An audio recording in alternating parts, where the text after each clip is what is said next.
Ambassador Te Deho stood in the center of the council chamber and tried not to show his anger. Around him, hundreds of alien beings sat in their floating seats. Some had scales, some had tentacles, some were just clouds of gas in special containers. All of them looked down at him like he was a bug. This was the third meeting about the same problem. Human ships needed to use the trade routes through the Terran sector. It was the fastest way to reach the colony worlds. But the council kept saying no. They wanted humans to use the long route, the one that took 3 extra months, the one that cost 5 times more money. Te had prepared everything perfectly. He brought data charts, he showed economic reports, he even quoted the council's own laws about fair trade. None of it mattered. The Velcrin High Magistrate waved one of his 6 arms. His voice boomed through the translation system. The upstart children speak again. Perhaps they should be grateful we even let them sit in this chamber. Laughter echoed through the room. It sounded like screeching metal and breaking glass mixed together. Te's hands became fists at his sides. "Honored Magistrate," Te said, keeping his voice calm. "The Council Charter clearly states that any sovereign species has the right to—" His voice cut off. Someone had pressed the mute button on his microphone. Te's mouth kept moving, but no sound came out. More laughter filled the chamber. An alien that looked like a giant beetle clicked its mandibles together in amusement. High above the chamber, in the observation deck, Captain Yuna Shin watched through the thick glass. Her short black hair was pulled back tight. Her uniform was perfectly pressed, but her dark eyes burned with rage. "They muted him," her communications officer said quietly. "They actually muted an ambassador." Yuna said nothing. She just watched Te down below. He stood perfectly still now, waiting. The laughter was dying down. Finally, his microphone turned back on. "Do you have anything else to say, human?" the magistrate asked. His voice was full of mockery. "Yes," Te said. His voice was different now, colder. "I do." He pulled out a data pad from his jacket. The movement was slow and deliberate. Every eye in the chamber watched him. "For 47 years, humanity has been part of this council. We have followed every rule. We have paid every fee. We have filled out every form. We have been patient when you called us primitive. We stayed quiet when you laughed at our proposals. We accepted your decisions even when they made no sense." The chamber was silent now. Te touched the data pad, and words appeared on every screen in the room. "This is humanity's formal withdrawal from the Galactic Council. Effective immediately, Earth and all 73 human colonies are no longer members. We will not follow your rules. We will not ask for your permission. We will not pay another credit into your system." The silence broke. Aliens started talking all at once. Some stood up. Others made angry sounds. "You cannot do this," the magistrate shouted. "You need the council. You need the gate network. You need our protection." Te smiled. It was not a friendly smile. "We needed respect. You refused to give it. So we will take our chances alone." He turned and walked toward the exit. His footsteps echoed in the huge chamber. No one tried to stop him. They were too shocked. In the observation deck, Yuna was already moving. "Signal all human ships. Emergency departure protocols. We leave in 30 minutes. "All ships, ma'am?" her officer asked. "Every single one. Not one human vessel stays in council space after today." Down in the chamber, Te reached the massive doors. They opened slowly. Before he stepped through, he turned back one last time. "You treated us like children. You forgot that children grow up, and when they do, they stop asking permission from bullies." The doors closed behind him with a deep boom. On the Velcrin side of the chamber, the magistrate's face turned a dark purple color. "Seals all human accounts. Block their ships from the gate network. They will come crawling back within a week." But High Scholar Nethra, an old Nemorian who had been alive for 600 years, made a soft humming sound. She had been watching Tay very carefully. Something in his eyes worried her. Humans were new to the galaxy, yes, but she had studied their history. She knew what they did to those who pushed them too far. "I think," she said quietly, "we may have made a terrible mistake." Nobody listened to her. They were too busy celebrating. The annoying humans were finally gone. The council could go back to normal. Up in orbit, Tay walked onto the bridge of the human ship Indomitable. Yuna stood from her captain's chair and nodded to him. "It's done?" she asked. "It's done," Tay confirmed. "Signal went out 2 minutes ago. Every human embassy, every trade station, every diplomatic office, they're all packing up." Yuna sat back down and touched her command console. On the view screen, dozens of human ships were forming up.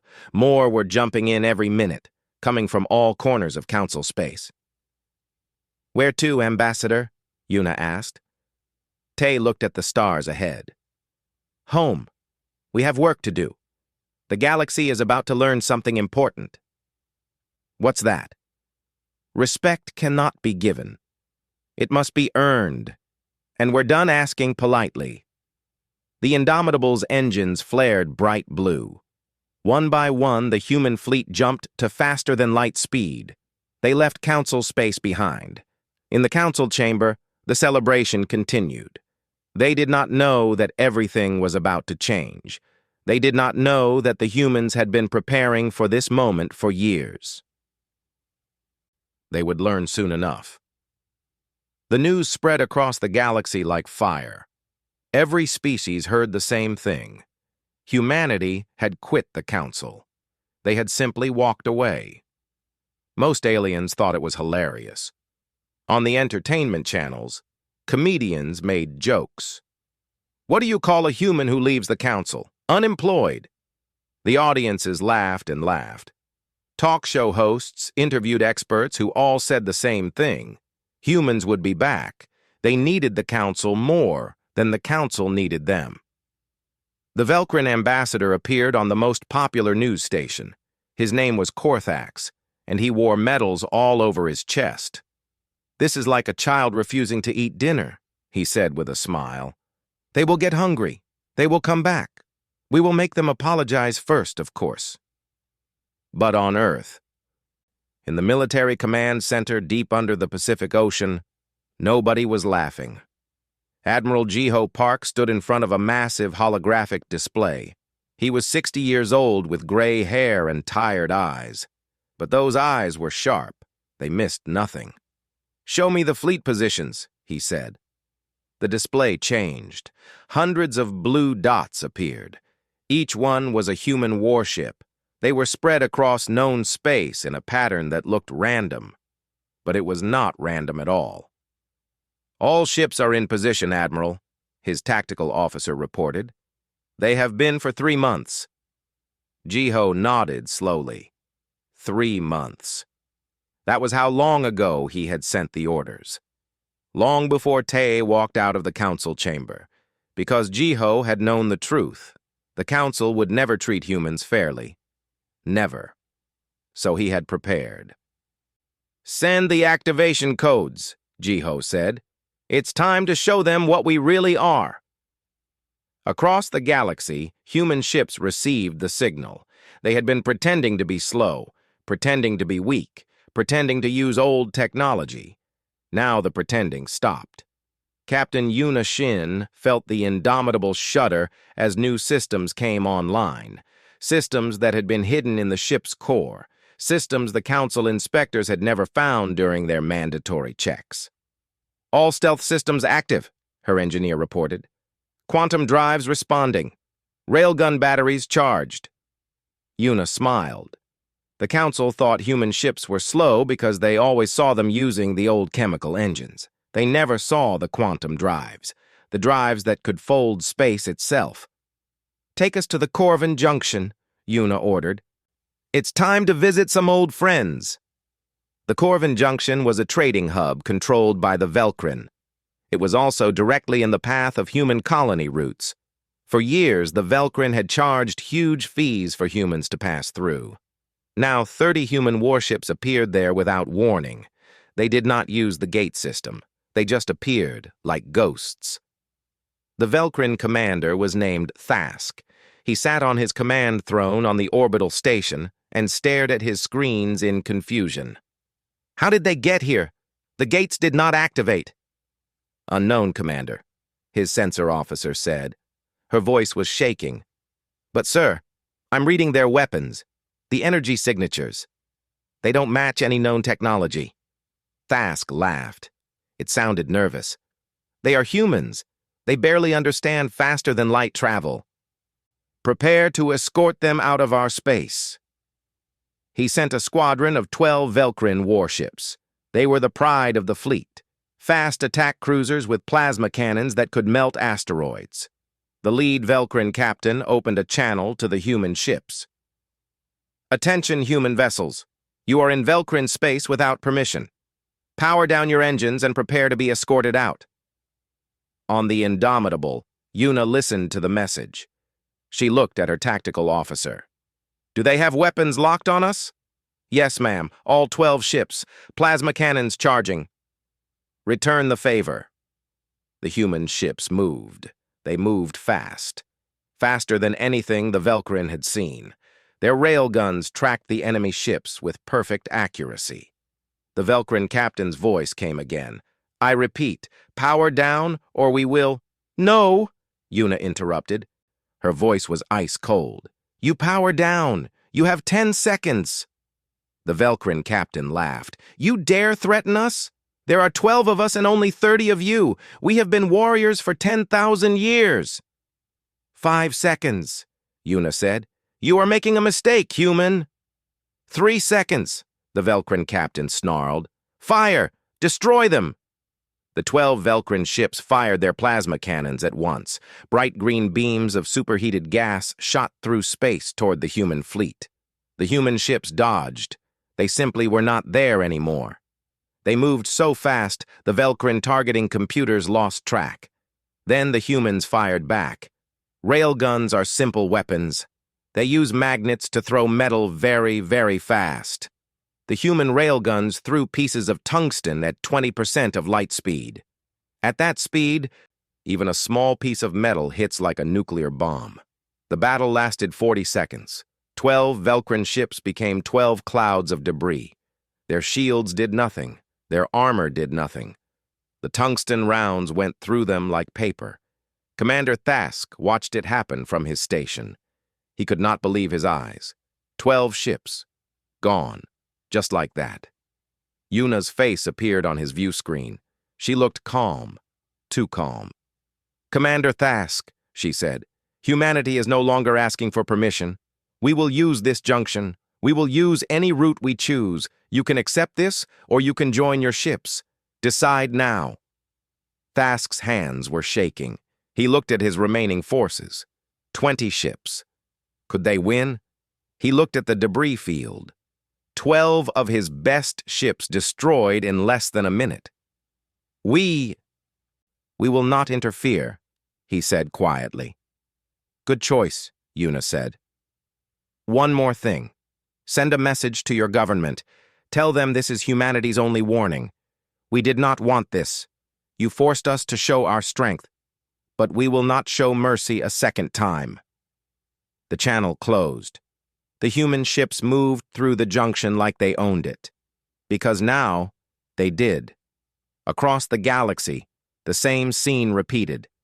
Velcrin patrols that tried to stop human ships were destroyed. Ashtar blockades that tried to turn humans away were broken. Nemorian gate stations that refused to let humans pass were bypassed completely. In 48 hours, the galaxy learned a terrible truth. Humanity had been holding back. The clumsy, slow, weak humans everyone had mocked were not clumsy or slow or weak at all. They had been hiding, waiting, planning. On Earth, Admiral Jiho watched the reports come in. His officers were celebrating, but Jiho did not celebrate. He knew this was just the beginning. "Sir," his communications officer said, We're receiving thousands of messages from the Council. They're demanding we stop. They're threatening sanctions. Ignore them, Jiho said. What about the other species? The small ones? The officer checked her screens. 17 species have sent secret messages. They want to talk. They want to trade with us outside the Council system. Jiho allowed himself a small smile. Tell them yes. Tell them we remember who treated us with respect. Those species are now our friends. And the Council? Jiho's smile faded.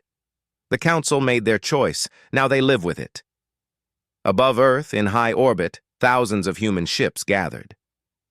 More arrived every hour. The fleet grew larger and larger. It was the biggest military force humanity had ever assembled. The galaxy watched and finally understood. The humans had not run away. They had not given up. They had declared war on the old order itself. And they were winning. The Velcrin Empire was furious. For 10,000 years, they had been one of the three great powers in the galaxy. Nobody challenged them. Nobody dared. Until now. High Magistrate Korthax called an emergency session of the Council. 200 species sent their representatives. The massive chamber was packed with angry aliens. "The humans must be stopped," Korthax shouted. His 6 arms waved in the air. "They have attacked our ships. They have ignored our borders. This cannot stand." The Ashtar Collective representative rose from her seat. She was tall and thin with silver skin that glowed softly.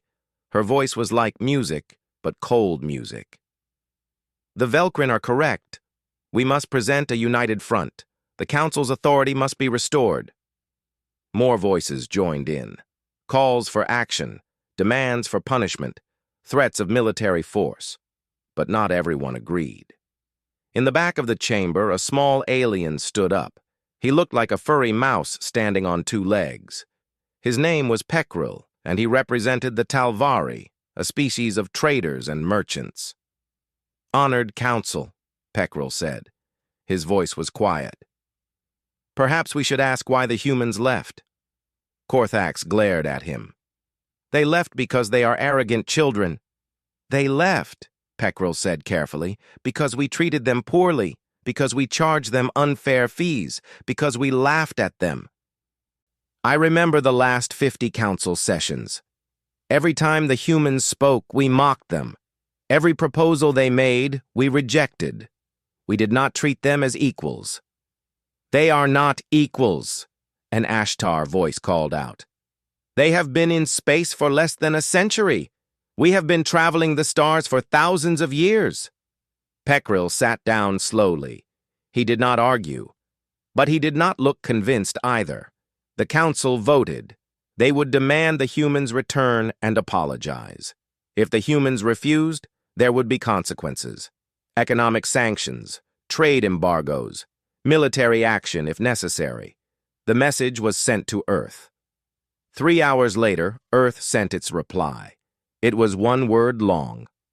No. That same day, something else happened. Something the council did not expect. Minister Sora Bayek sat in her new office on Earth. She was young for such an important job, only 35 years old, but she was smart and she understood people. Her official title was Director of External Relations. Her real job was to build bridges with other species. The first message came from the Talvari. Pekril himself sent it. The message was simple. "Can we talk?" Sora smiled. "Yes, we can talk." Within a week, she had meetings scheduled with 17 different species. All of them were small. All of them had been pushed around by the big powers. And all of them were very interested in working with humanity. The Talvari wanted to trade. They were merchants. But the council charged them huge taxes. 70% of everything they earned went to council fees. They were slowly going bankrupt.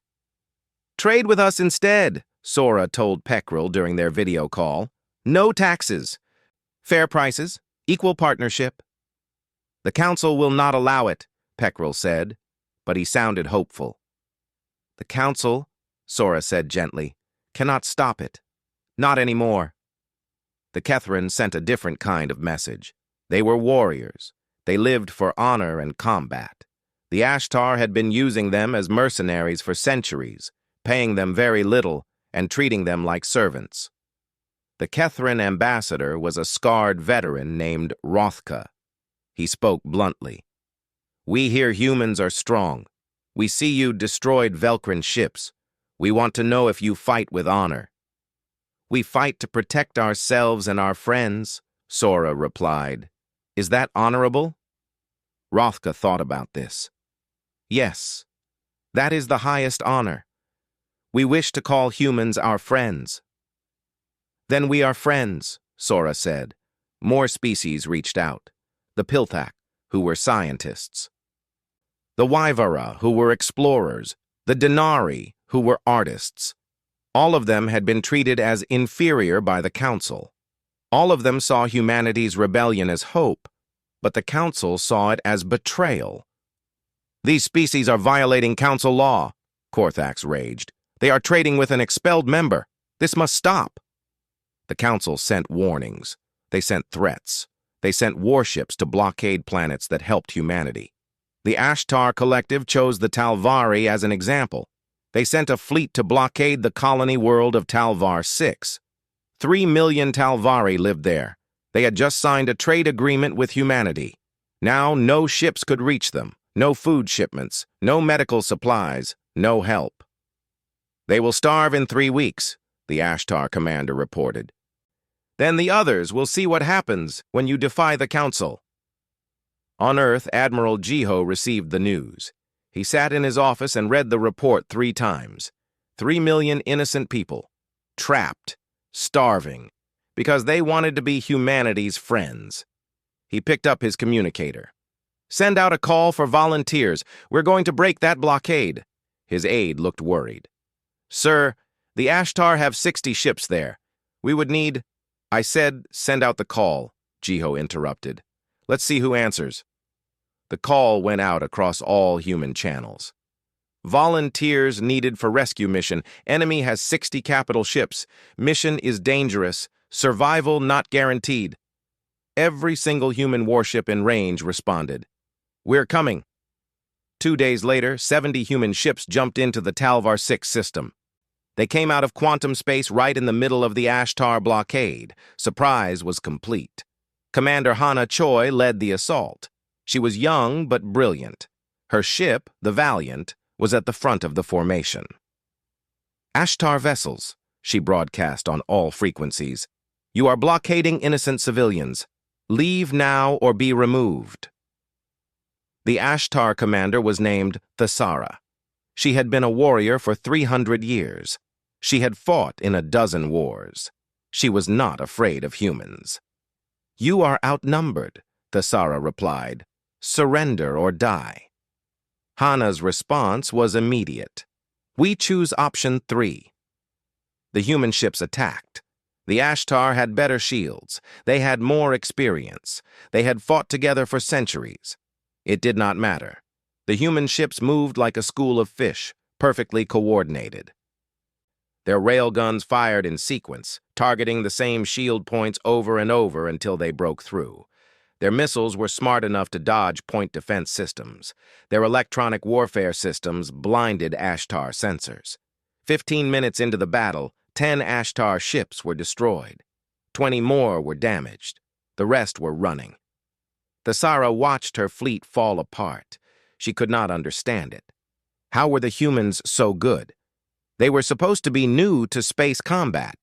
She did not know that humanity had fought 2 world wars on Earth, that they had learned about tactics and strategy through millions of deaths. That war was written into human history in ways the peaceful galaxy could not imagine. Thasara's ship took a railgun round through the engines. Life support failed. She managed to send one message before her ship went dark. "All ships retreat. Tell the Council. Tell them we were wrong." The blockade broke. Supply ships rushed to Talvar 6. The Talvari people cheered as human ships appeared in their sky. They had been saved. Pekrel sent a message to Sora. It was only 3 words. "Thank you, friends." But Hana sent a different message. She broadcast it on every council frequency. Every species heard it. To anyone listening, humanity does not want war. We want peace. We want fairness. But we will protect our friends, touch them again, and face the consequences. This is our only warning. The message was clear. Humanity was drawing a line. On one side were those who wanted a fair galaxy. On the other were those who wanted the old ways. Choose wisely. Across the galaxy, species started choosing. 20 more asked to join humanity's new alliance, then 30, then 50. The council was no longer united.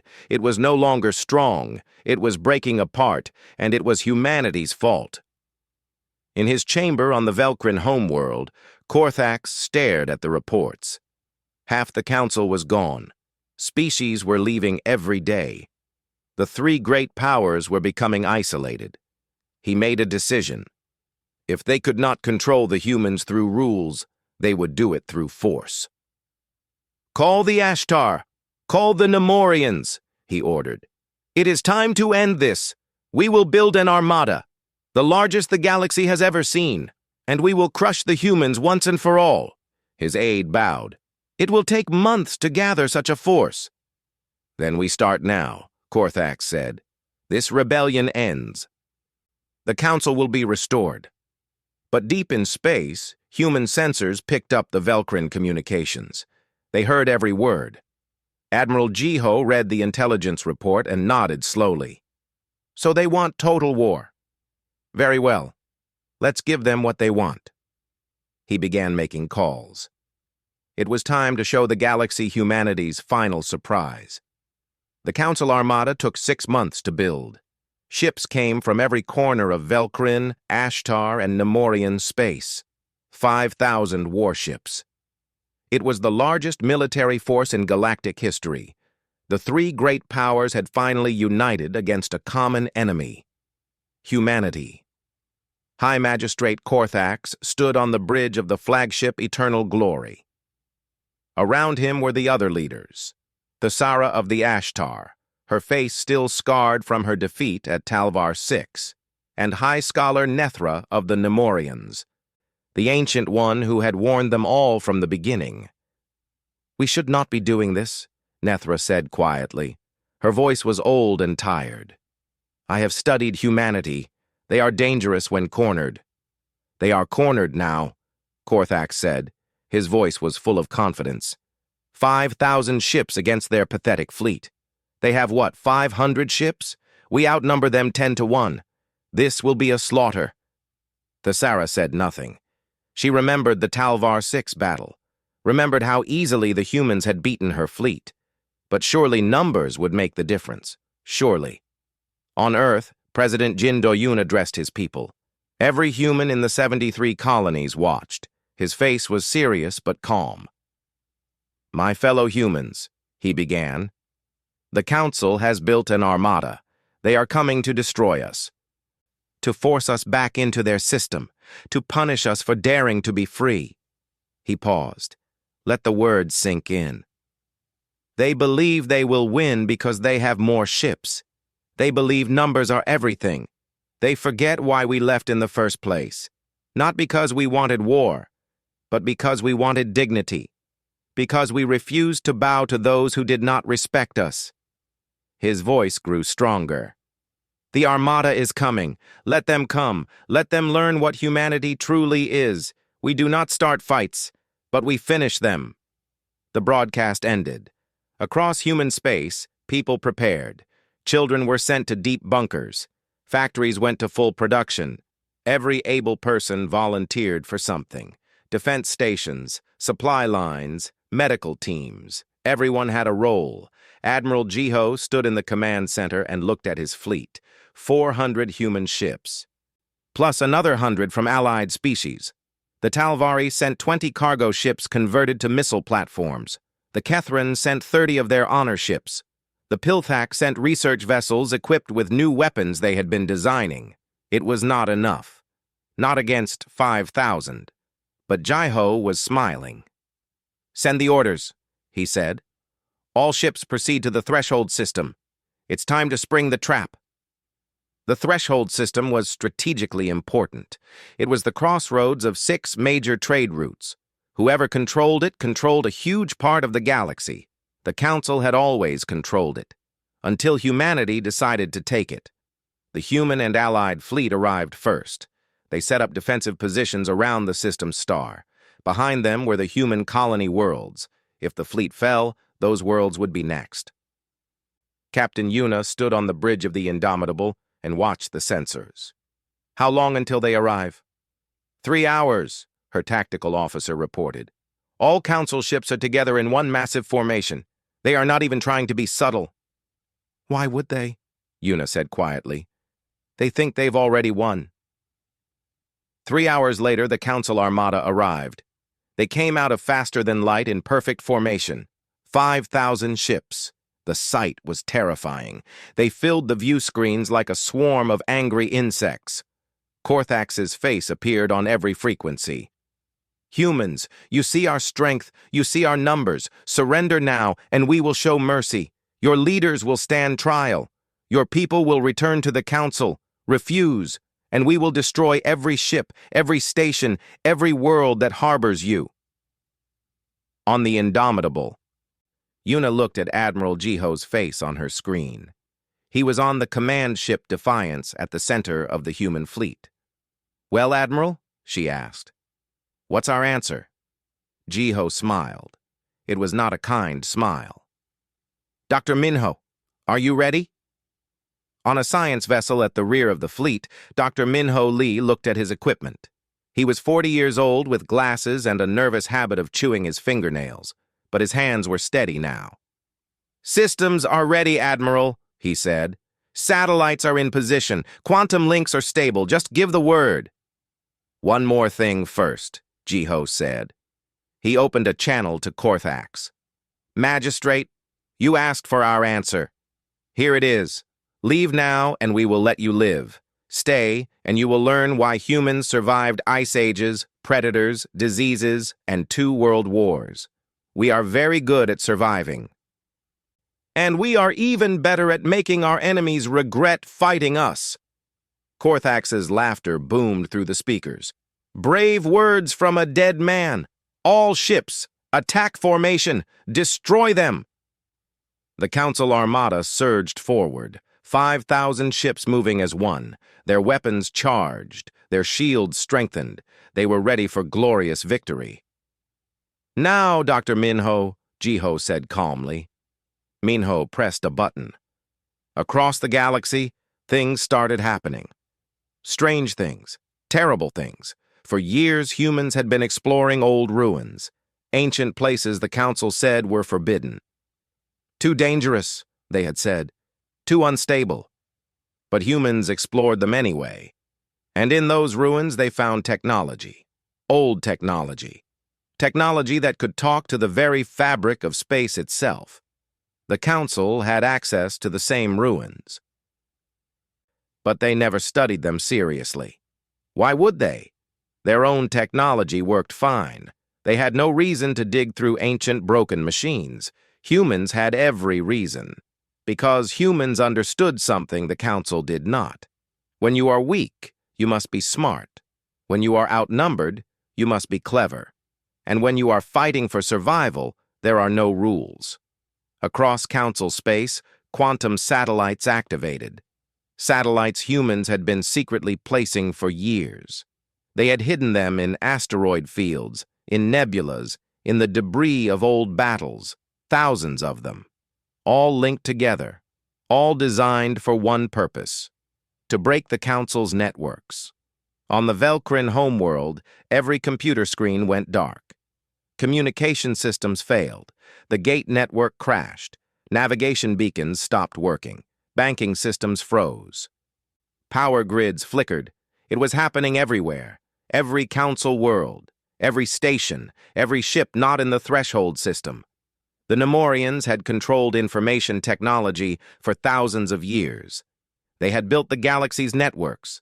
They thought they were untouchable. They were wrong. The Nemorian High Council watched in horror as their systems died. Every backup failed. Every failsafe crashed. Someone had learned to speak the galaxy's digital language better than they had. Someone had found the back doors, the weaknesses, the flaws they thought were hidden. Humans. In the threshold system, the Council Armada suddenly found itself alone. No reinforcements could come. No messages could get out. The gate system did not work. They could not even call for help. Admiral Jiho's voice filled every council ship. Magistrate Korthax, your empire is dark. Your communications are down. Your gates are offline. Your worlds are defenseless. You came here thinking numbers mattered. You forgot that technology matters more. Korthax stared at his screens. He tried to call his homeworld. Nothing. He tried to call other council ships outside the system. Nothing. He tried to activate the gate to escape. Nothing. How? He whispered. How did you do this? You called us primitive, Jiho answered. You thought being new to space made us weak. You forgot something important. We spent thousands of years fighting each other on Earth. We learned every trick, every trap, every way to defeat an enemy who is stronger than us. We learned patience. We learned planning. And we learned that a smaller force with better technology always defeats a bigger force with worse technology. Thessara stepped forward on the Eternal Glory's bridge. Even so, Admiral, we still outnumber you. 5,000 ships. Even with your tricks, even with your railguns, you cannot destroy us all. You're right, Jiho admitted. If we fight, many of us will die. Maybe all of us. But you will die too. Every single one of you. And while you die here, your homeworlds sit defenseless. Are you willing to take that risk? Silence filled the channel. Jiho continued, I'm going to give you a choice. A choice we never got. Surrender and go home. Keep your ships, keep your lives, or stay and burn. But choose quickly, because I'm not patient, and my gunners really want to fire. On the Eternal Glory, Korthax looked at Thessara. Thessara looked at Nethra. The old Nemorian's face was sad. I told you, Nethra said quietly. I told you they were dangerous. 2/3 of the Council fleet surrendered. They powered down their weapons. They accepted the humiliation. They wanted to live. The rest chose pride over survival. 1,600 ships stayed to fight. The battle lasted 3 hours. It was brutal. Humans lost 60 ships. Allied species lost 40. But the Council force was annihilated, completely destroyed. When it was over, the threshold system was littered with debris. Both sides had paid a terrible price, but the Council had lost. Not just the battle. Everything. Their empire was broken. Their networks were dark. Their authority was gone. And humanity stood victorious. 6 months after the Battle of Threshold, the galaxy was unrecognizable. The Velkrin Empire had split into 7 different kingdoms. Some fought each other. Some tried to rebuild. All of them were weak now. The empire that had ruled for 10,000 years was gone. The Ashtar Collective faced revolution. Their own people rose up against leaders who had wasted so many lives in a pointless war. New governments formed. Some were peaceful, some were not. The Nemorians retreated to their homeworld. For 600 generations, they had been the galaxy's information masters. Now they were embarrassed and confused. Humans had beaten them at their own game. It would take them decades to recover their pride. But Ambassador Te Deho was not interested in watching the old powers suffer. He had other plans. We need to build something new, he told his staff. Something better. They met in a conference room on Nova Terra, a human colony world with purple skies and 3 moons.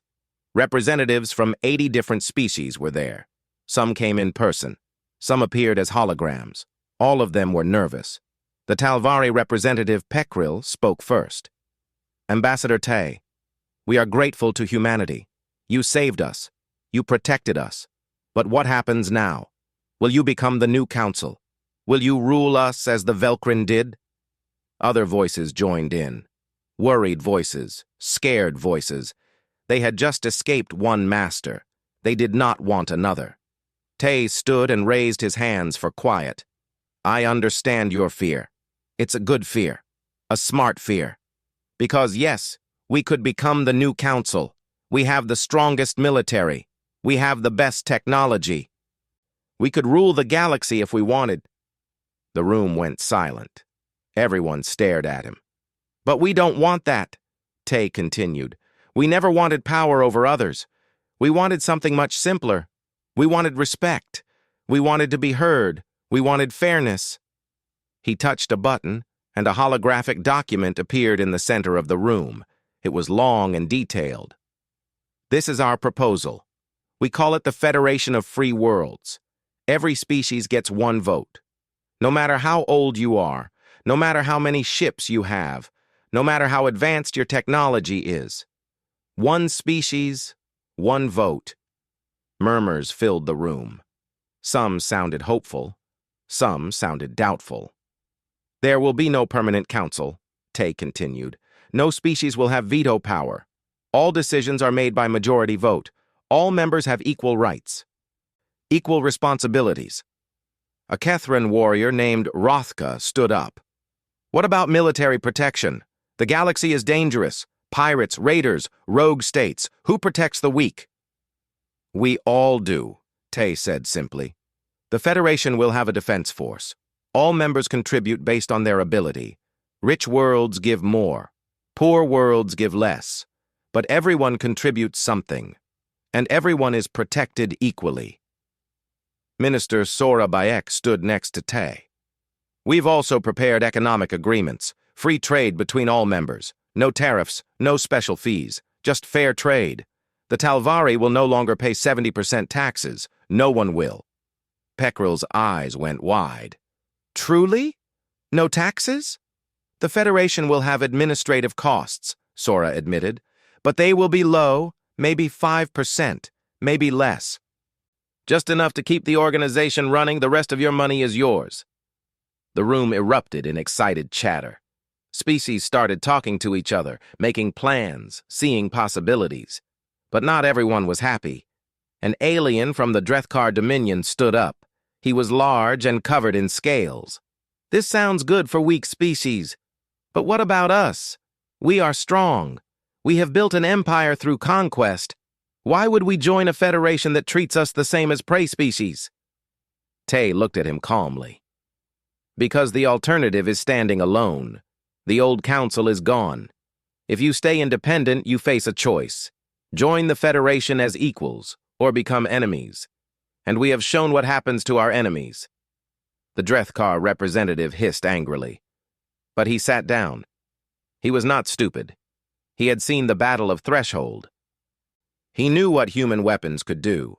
Over the next 3 days, they debated, they argued, they negotiated. Some species wanted special privileges. Some wanted guarantees. Some wanted revenge on old enemies. Tay and Sora handled every concern with patience. They made compromises where they could. They stood firm where they could not. On the 4th day, they voted. 70 species said yes. They would join the Federation of Free Worlds.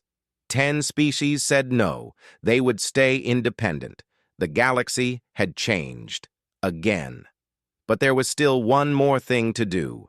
Tay sent a message to the Velkrin, the Ashtar, and the Nemorians. An invitation.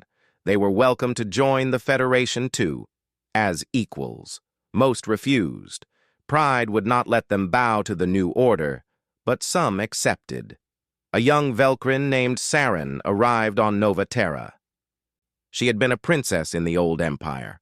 Now her kingdom was small and struggling. She came alone, without guards or ceremony. Ambassador Tay, she said. Her voice was humble. I speak for the Eastern Velkrin Kingdom. We were wrong. For 10,000 years we believed strength gave us the right to rule. We thought age made us wise. We thought power meant we were correct. She bowed her head. We were tyrants. We pretended to be teachers, but we were just bullies. I cannot speak for all Velkrin. but I can apologize for my people, for what we did to you, for what we did to everyone." Tay studied her carefully. "Do you mean this? Or is this just politics?" Saren looked up. Her eyes were wet. "Ambassador, we lost everything because we forgot a simple truth. Everyone deserves respect. Everyone deserves to be heard. You did not teach us this by being patient. You taught us by walking away, by showing us what happens when you push good people too far." She gestured around the room. "This federation, this idea that everyone is equal, we should have built this thousands of years ago. We did not. We failed. Now you have done what we could not." Tay was quiet for a moment. Then he smiled. "Then join us. Help us make it work. The past is done. We're building the future now." Saren joined. Other Velkrin kingdoms followed. Some Ashtar states joined. A few Nemorian colonies joined. Not the majority, but enough. The Federation grew. Within a year, it had 100 members. Within 2 years, 150. Small species, large species, old species, young species, all equal. But the Federation was not perfect. There were still problems. Pirates attacked merchant ships. Border disputes flared between members. Some species tried to cheat on their contributions. But they solved these problems together, through votes, through discussion, through compromise. The Federation was messy and loud and frustrating, but it was fair. And that made all the difference. Admiral Jiho retired. He was tired of war. He wanted to write, to remember, to make sure future generations understood what had happened and why. He wrote a book called The Walk Out. It became famous across the galaxy. The first line became a quote that everyone knew. "They thought we would crawl back. They forgot that humans don't crawl. We walk, we run, we climb. But we never crawl." Captain Yuna became the first commander of the Federation Defense Force. She trained crews from 100 different species. She taught them human tactics. She taught them to work together. And when pirates or raiders threatened Federation worlds, her fleets responded with overwhelming force. The galaxy learned a new rule. Mess with one Federation member, face all of them. Minister Sora became the Federation's first Secretary of Relations. She spent her days solving disputes, building bridges, and reminding everyone why they had joined. She was good at it, better than anyone expected. And Ambassador Tay Deho became the Federation's first speaker. He presided over the Federation Assembly. He made sure every voice was heard. He made sure no species was ignored. 5 years after the walkout, Tay stood at the podium in the new Federation Assembly Hall. Before him sat representatives from 180 species. The hall was enormous, built on Nova Terra specifically for this purpose. "Today marks our 5th anniversary," Tay said. 5 years since humanity walked out of the old council.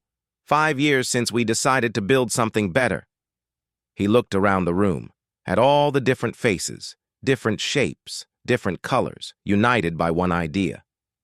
"People ask me why we did it, why we risked everything, why we challenged powers far older and stronger than us. The answer is simple.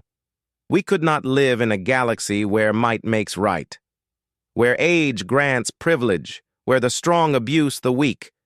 His voice grew stronger. "So we walked out, not because we hated you, not because we wanted war. We walked out because we needed to remember who we are.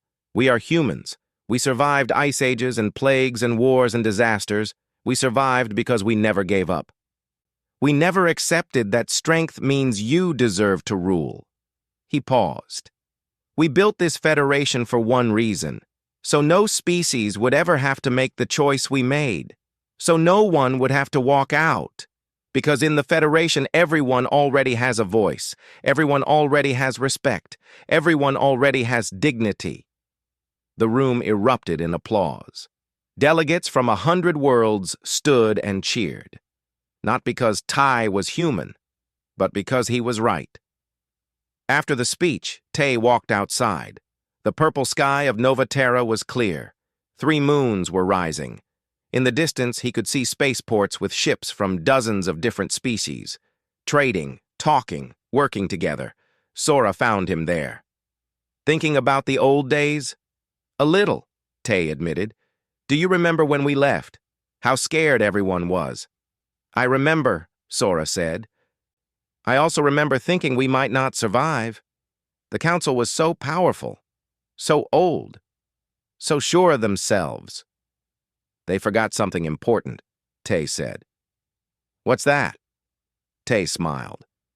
Empires don't fall because they are attacked. They fall because they forget why they were built in the first place. The council forgot.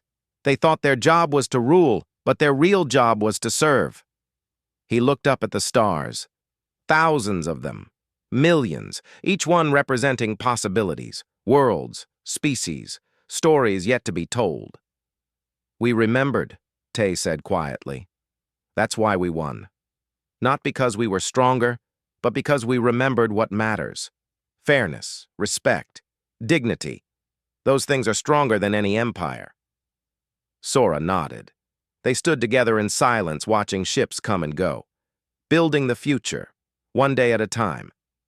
The galaxy had shuddered when humanity walked out. Now it learned to walk beside them, equal, free, together, and the stars had never shone brighter.